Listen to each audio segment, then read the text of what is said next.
Barack Obama in 2004 was totally unknown. People were saying, I don't know who this guy is. I wonder why they picked him. He had this reputation as a bit of an upstart, as sort of a young, rising figure in the party, but no one knew who this guy was. This was his chance to introduce himself to people. Tonight is a particular honor for me because, let's face it, my presence on this stage is pretty unlikely. My father was a foreign student, born and raised in a small village in Kenya. What makes a great political speech is if you can somehow fold your story into this larger American story. The next thing he says is about his mother's family. His grandfather fought in World War II. He used the GI Bill. They settled in Kansas, so white people could say, he's just like us. My parents shared not only an improbable love, they shared an abiding faith in the possibilities of this nation. I stand here knowing that my story is part of the larger American story, that I owe a debt to all of those who came before me, and that in no other country on earth is my story even possible. Going into this speech, we've had 4 years of George Bush, and we felt as a country like we've grown further apart. 2004 was very much a divisive partisan race. Obama's speech is in some ways an antidote to that. Alongside our famous individualism, there's another ingredient in the American saga, a belief that we're all connected as one people. If there's a child on the south side of Chicago who can't read, that matters to me even if it's not my child. If there's a senior citizen somewhere who can't pay for their prescription drugs and having to choose between medicine and the rent, that makes my life poorer even if it's not my grandparent. It is that fundamental belief, I am my brother's keeper, I am my sister's keeper, that makes this country work. E pluribus unum, out of many, one. He gives a speech that presages his entire political message of 2008, which is this sort of post-partisan argument. Now, even as we speak, there are those who are preparing to divide us. The spin masters, the negative ad peddlers, who embrace the politics of anything goes. Well, I say to them tonight, there is not a liberal America and a conservative America. There is the United States of America.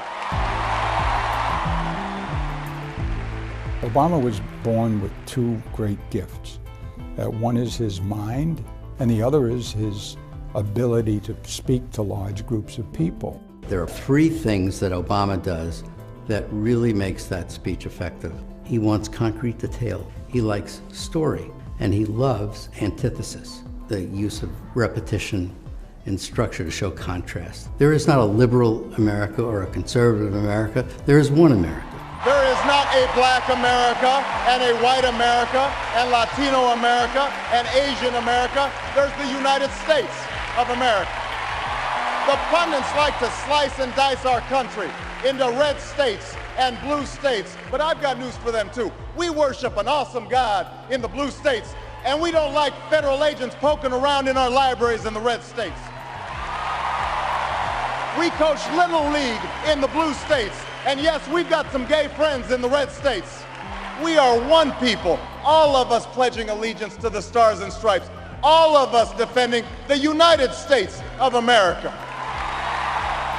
The way he uses his hands, he actually points a lot and does a lot of this, and a lot of this, and a lot of that. In doing so, he gives off this sense of energy. I am new, I'm someone who is dynamic. And he doesn't do that so much anymore. He's a little more solemn and reserved when he gives speeches today, but I think is more reflective of his office. In the end, that's what this election is about. Do we participate in a politics of cynicism, or do we participate in a politics of hope? It's the hope of slaves sitting around a fire singing freedom songs. The hope of immigrants setting out for distant shores. The hope of a young naval lieutenant bravely patrolling the Mekong Delta. The hope of a mill worker's son who dares to defy the odds. The hope of a skinny kid with a funny name who believes that America has a place for him too. Hope in the face of difficulty. Hope in the face of uncertainty. the audacity of hope. His appearance at that convention, which was the best speech of the convention, better than John Kerry's, was electrifying, and without it, he wouldn't be president. I think sincerity means a lot. There are people who, when they speak the truth as they see it, and they're very effective doing that. I believe this country will reclaim its promise, and out of this long political darkness, a brighter day will come. Thank you very much, everybody. God bless you.